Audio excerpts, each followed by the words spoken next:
भारत में एक दिन का एमपी एमएलए बनना भी जीवन भर की सरकारी नौकरी से बेहतर है। क्यों? क्योंकि भारत सरकार हमारे इन एमपी और एमएलए पे, इनकी सैलरी और पेंशन पे टोटल 3000 करोड़ से ज्यादा का खर्च करती है। वो भी तब जब ये प्यारे सांसद आम भारतीय की तुलना में 1400 गुना ज्यादा अमीर है। तो क्या जब देश की सेवा करने के लिए अग्निवीर मात्र 4 साल के लिए बन रहे हैं, तो क्या सांसद भारत माँ की सेवा करने वाले इन सांसदों को संसद वीर नहीं बना देना चाहिए? क्योंकि इनकी सैलरी और पेंशन का भुगतान करते करते आम भारतीय की जेब वीर गति को प्राप्त हो रही है। तो आज डिटेल में एनालिसिस करते हैं कि इन सांसदों को, इन विधायक को टोटल कितना पैसा दिया जाता है, सैलरी में कितनी सुविधाएं दी जाती है और कितनी इनके रिटायर होने के बाद पेंशन इनको मिलती है, और क्या इन सांसदों को भी संसद वीर बनाना चाहिए। करते हैं इस पे एक विशेष और सटीक विश्लेषण, क्योंकि ये चैनल आम जनता के लिए नहीं, खास जनता के लिए है जो इंटरटेनमेंट नहीं, इंफोटेनमेंट मांगती है। तो करते हैं वीडियो की शुरुआत।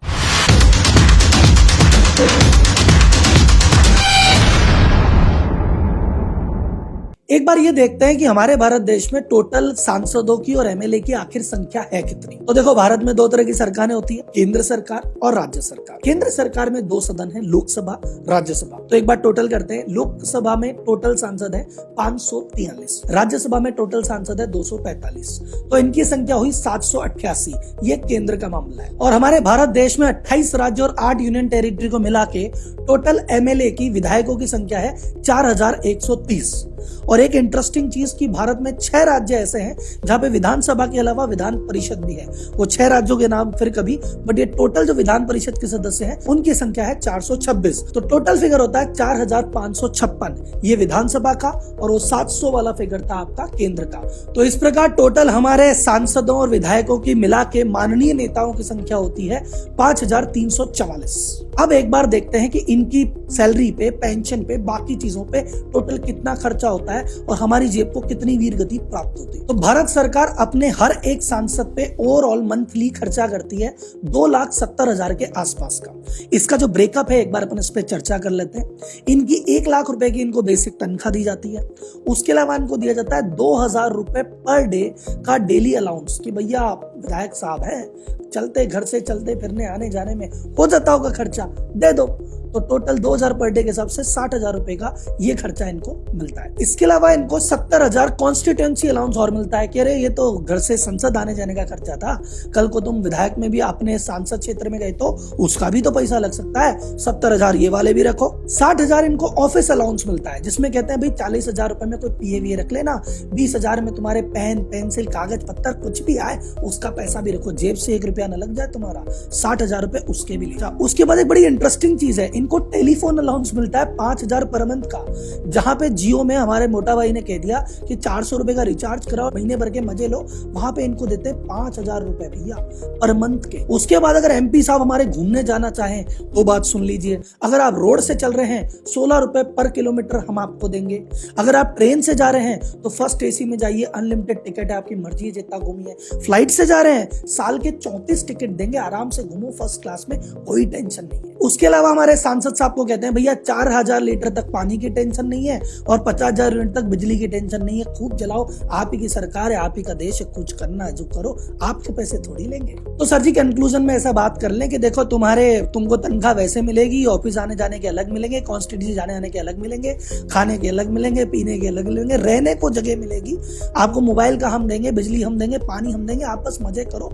और बाई चांस आपने 5 साल देश की सेवा करके अगर रिटायर हो गए तो पेंशन भी मिलेगी, वो मिलेगी 25,000 रुपए पर मंथ, आपकी पेंशन फिक्स है।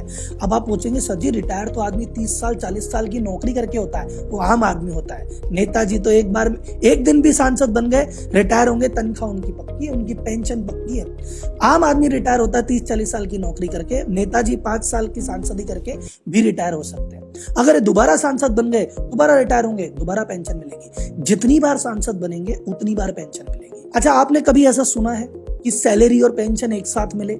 इनको मिलती है, क्योंकि अगर ये एमएलए थे, पहले विधायक थे साहब, अब विधायक से रिटायर हो गए तो विधायक की तो पेंशन आ रही है, और सांसद बन गए तो सांसद की तनख्वाह आ रही है। तो ये व्यक्ति जो हमारे माननीय है, ये सैलरी भी उठाते हैं और ये पेंशन भी उठाते हैं। तो कुल मिला के नेताजी जितनी बार सांसद बनेंगे उतनी बार उनको पेंशन मिलती है, लेकिन हाँ पहली बार जितनी नहीं मिलती, थोड़ी धीरे धीरे मिलती है, लेकिन मिलती जरूर है। तो लगभग आपके जो करंट एमपी है उस पे जो सालाना खर्चे का भार आ रहा है करंट एमपी पे, वो आ रहा है लगभग 256 करोड़ के आसपास। एक इंटरेस्टिंग बात और सुनते जाइए, जितने भी ये एमपी है जिनको इतनी सुविधा दी जा रही है, रिटायर होने के बाद पेंशन भी दी जा रही है, ये जो हमारे माननीय सांसद हैं, इनकी टोटल पेंशन पे हमारा भार है मात्र 70 करोड़ रुपए पर मंथ। तो टोटल 12 महीने का मिलकर होता है 840 करोड़। तो 840 करोड़ की पेंशन जा रही है, 250 करोड़ के आसपास की सैलरी जा रही है। ये सिर्फ सांसद की बात है, विधायकों की बात अभी बाद में करेंगे। और भारत के 88% सांसद करोड़पति हैं। इनकी एवरेज नेटवर्थ जो अभी विधानसभा बैठी है, इसमें एवरेज अगर इनकी संपत्ति का लगाया जाए तो हर सांसद का जो एवरेज इनकम है वो है 16 करोड़ रुपए। और एक आम आदमी की बात की जाए तो एवरेज इनकम हमारी आती है 1,20,000 के आसपास। उस हिसाब से ये हमसे 1400 गुना ज्यादा पैसे वाले हैं और उनको पेंशन और सैलरी की जरूरत पड़ रही है। नेताजी है, पड़ती होगी। अच्छा, कुछ मैं सांसदों के नाम बता देता हूँ जो आपको पेंशन ले रहे हैं। वैसे तो सभी सांसद ले रहे हैं, लेकिन कुछ का नाम जैसे रेखा, सचिन, अनिल अंबानी जी, जी न्यूज के सुभाष चंद्रा जी, ये जितने भी सांसद रहे, कितने भी इनके पास पैसे हो, पेंशन इनकी पक्की। अब बात करते हैं हमारे विधानसभा की। तो देखो, विधानसभा में मैं बहुत ज्यादा डिटेल में आपको घुस के इसलिए नहीं बता पाऊंगा क्योंकि 28 राज्य हैं और अपना अपना हिसाब है। जैसे दिल्ली में विधायकों को 2,10,000 भी मिल रही है, यूपी में 1,85,000 मिल रही है। तो अलग अलग राज्यों की अलग अलग चीजें, तो वो मैं नहीं बता सकता। बट हाँ, कुछ आपको एक ओवरऑल फिगर में बता देता हूं कि अभी विधायकों की सैलरी पे टोटल कितना खर्च हो। तो अभी जो टोटल एमएलए पे खर्च हो रहा है वो हो रहा है 575 करोड़ के आसपास। ये एक टोटल है क्योंकि अलग अलग स्टेट का उस हिसाब से लगाया गया है। और इनको जो टोटल एमएलए को पेंशन जाती है वो जाती है 1500 करोड़ रुपए से भी ज्यादा। यानी टोटल अगर मैं बात करूं एमपी एमएलए की करंट सैलरी और पेंशन, तो ये फिगर 3000 करोड़ से भी ऊपर जाता है। इसके अलावा छोटी मोटी सुविधाएं जो मिलती रहती है वो जैसे अलग है। राजस्थान में अभी बजट के टाइम पे हर विधायक को एक एक आईफोन गिफ्ट कर दिया गया। कोई बात नहीं, नेताजी के लिए तो बनता है, जनता इनकी सेवा में ही तो है। और कुछ में अगर आपको फैक्ट बताऊं तो कुछ ऐसे राज्य हैं जैसे यूपी, उत्तर प्रदेश, मध्य प्रदेश, राजस्थान, ये अपने विधायकों को 8 टर्म की पेंशन दे। 5 साल अगर विधायक रह गए कोई बात नहीं, अगले 40 साल तक पेंशन ले लो, कोई टेंशन की बात नहीं। जैसे राजस्थान में एक बार जैसे ही विधायक रिटायर होता है उसको 35,000 की पेंशन है, 2 बार होकर रिटायर हुआ 43,000 की पेंशन है, और रिटायर होता जाता है पेंशन उसकी बढ़ती जाती है। जितनी बार विधायक बनोगे उतनी आपको पेंशन बढ़ के मिलेगी। झारखंड कहते हैं गरीब राज्य है, बीमारू राज्य है, पैसे की कमी है, सही बात है, लेकिन विधायकों के लिए नहीं है। विधायकों की पेंशन 40,000 रुपए पर मंथ, और ये बढ़ती बढ़ती 1 लाख रुपए तक भी जा सकती है। और सबसे इंटरेस्टिंग 7 राज्यों की कहानी आपको बताता हूं। मध्य प्रदेश, हरियाणा, झारखंड, पंजाब, छत्तीसगढ़, आंध्र प्रदेश, ये तो अपने एमपी एमएलए का टैक्स भी पे करते हैं कि भैया टैक्स क्यों पे करते हो, हम है ना भाई साहब, और ये सारा पैसा हमारे टैक्स पेयर की जेब से आ रहा है। अच्छा, अब आप लोगों ने एक चीज सोचा होगा, अरे इनकी सैलरी इतनी बढ़ाता कौन है यार, आखिर कौन इनकी सैलरी इतनी बढ़ा देता है। सर, ये खुद ही बढ़ा लेते हैं, क्योंकि यही तो सरकार है। एमपी खुद ही सरकार है, एमएलए खुद ही सरकार है। जहां पे विधायक बैठे और इन्हें प्रपोजल किया कि अरे सैलरी बढ़ी, सबने कहा बढ़ी, विधेयक पास।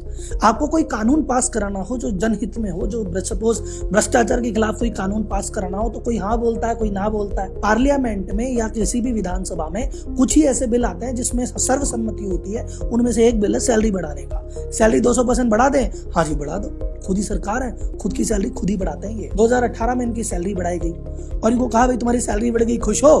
बोले हाँ खुश है, थोड़ी सी और चाहिए। बोले कोई नहीं है, 2018 में बढ़ाई है लेकिन बढ़ेगी 2009 से। एक काम करो, पिछले 9 साल की भी बढ़ी हुई सैलरी लो। तो ये हमारा अब सरकार का गेम है और बहुत बढ़िया है सब। कोई बात नहीं, हमारे माननीय नेताजी हैं, इनकी तो बढ़नी भी चाहिए, कितनी मेहनत करते हैं देश के लिए। अब आते हैं वीडियो के अंत पे, और मैं जाते जाते आप सब लोगों से बहुत सारे सवाल पूछना चाहता हूँ और उसका आंसर मैं कमेंट बॉक्स में चाहता हूँ।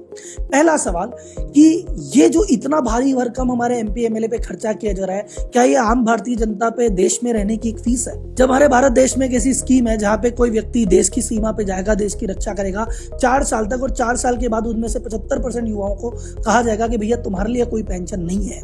जब उनकी पेंशन हमारे लिए बोझ है, तो क्या कोई व्यक्ति जो एक दिन सीट पे बैठा है, जो एक टर्म सीट पे बैठा है, क्या उसकी पेंशन का बोझ देश को उठाना चाहिए? क्या ये जो नेता इतने करोड़पति हैं, किसकी नेटवर्थ 100 करोड़ की, किसी की 500 करोड़ की, इतनी बड़ी जिनकी नेटवर्थ है, क्या इलेक्शन का फॉर्म भरते टाइम इनको लिखना नहीं चाहिए कि मुझे मेरी पेंशन की आवश्यकता नहीं है? क्या पेंशन का वेवर का फॉर्म यहाँ पे नहीं होना चाहिए? तो सर इसी के साथ ये वीडियो समाप्त होती है, पर चर्चा समाप्त नहीं होनी चाहिए, चर्चा तो यहाँ से चालू होनी चाहिए। इस वीडियो में बताए गए विचारों से अगर आप सहमत है तो इसे लाइक कीजिए और ज्यादा से ज्यादा लोगों तक शेयर करके ये आपके हर फैमिली ग्रुप में, हर दोस्त ग्रुप में, हर पॉलिटिकल ग्रुप ग्रुप में, अग्निपथ के समर्थक ग्रुप में और अग्निपथ के विरोधी ग्रुप में, हर ग्रुप में ये वीडियो पहुंचना चाहिए ताकि पता पड़ सके आखिर सरकार की प्रायोरिटी क्या है, आम आदमी, सेना या नेताजी। तो इसी के साथ धन्यवाद।